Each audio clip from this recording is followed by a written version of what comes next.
All right, well, hey everybody. So here we are in a mixed coniferous forest. It's mixed coniferous deciduous forest, right? So kind of mixture of trees that always have their leaves with some trees that seasonally get rid of their leaves.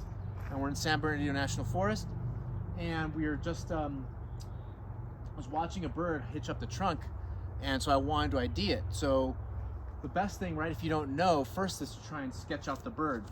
And so I tried to sketch out the bird. I saw it kind of hitching down a little bit, and I took some notes on it. You know, that was on the bark, for instance, what it was doing, what kind of tree it was on, and then the proportions of the proportions in terms of the bill and what the bill looked like, and how the plumage varied on the head, how it had white underneath here on the throat and the face, and a very sharp pointy bill. So with those kind of characteristics, this is the ideal situation, is you write all this down as I was watching the bird. Well, once I did that, what you could do is then go to the book, and we know that this bird was in a forest and that it was hitching on trees, so we automatically knew it was a passerine, and we could skip that first half of the book, right? Because this was a bird that is a small perching songbird.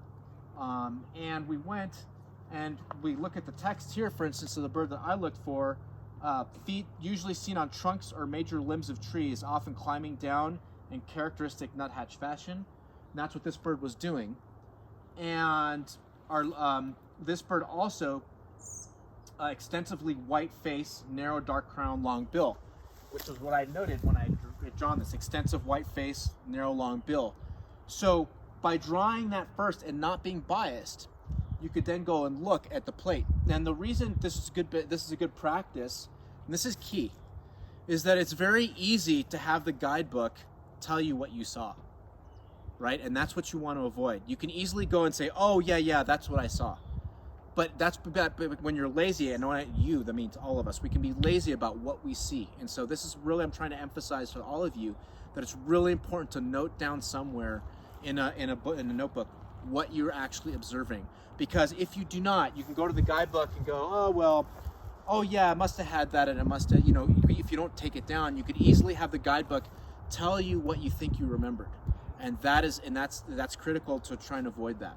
So this way, when you're taking notes, you can then say, okay, what were the key things? You can look at the text and say, yeah, according to my notes, I did see that, I did see these characteristics, and then you go to the plate, and yes, it verifies that in fact that is what you saw. And we look here, this bird is here all year round in the mountains of California. Look at the purple, so that we know in fact this is the area that birds are found, common nature, common mature deciduous and mixed woods, and we're in mixed woods. So we've gone through and looked at the behavior, we've looked at the plumage and the morphology, and then we've looked at the habitat and where it is in the distribution. And by looking at all those things together, we can key out what this bird is. And so that's key to IDing a bird, and that's how we want to do it. But remember, don't just go around and look and then go, oh well, what is it? Look, take some notes about what you see, your unbiased observation, and then go to the guidebook and then read what are the key things. Okay, that's really important.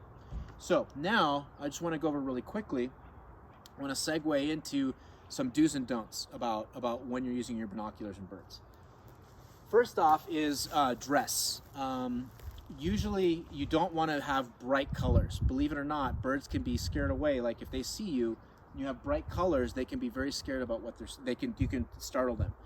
Unless of course you want to dress in red and be the mother of all flowers and attract hummingbirds, like your big flower, but you don't want to do that. So typically you just want to have dull colors. So grays, browns, black will do, but nothing really bright, okay? So you want to be kind of camouflaged, that's the idea. Second, it is good to have a hat to capture out the light, but the third thing is where you're looking.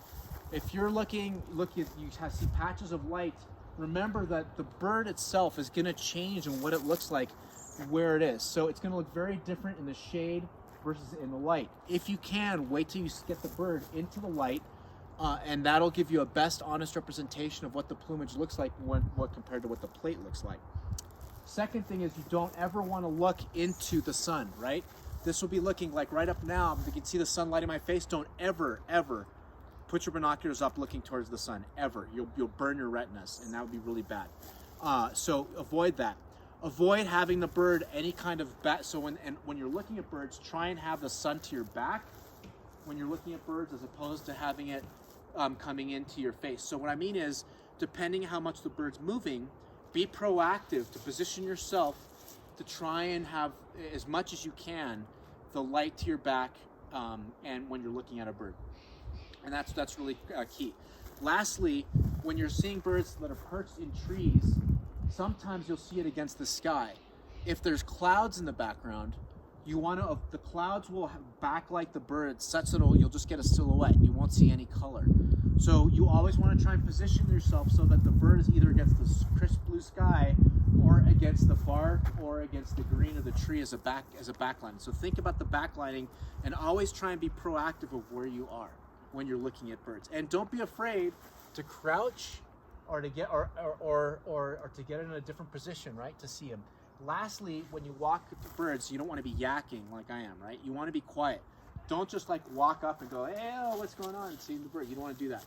Be try and step as gently as you can, and don't do it all at once. Take a few steps if you can get closer, and then stop. If the bird doesn't move and then you can see it, great. If you can't see it, try and get another couple steps and get a little bit more close. Okay, so you just got to play with it, but be proactive. Okay, when you're doing that, don't be afraid to walk off a little trail and see vegetation, but just be careful that there's no poison oak, or if you're in a habitat like this, there's no rattlesnakes, but they'll tell you. Anyway, those are some of the things to think about when you're using your binoculars looking for birds. Okay, go have fun.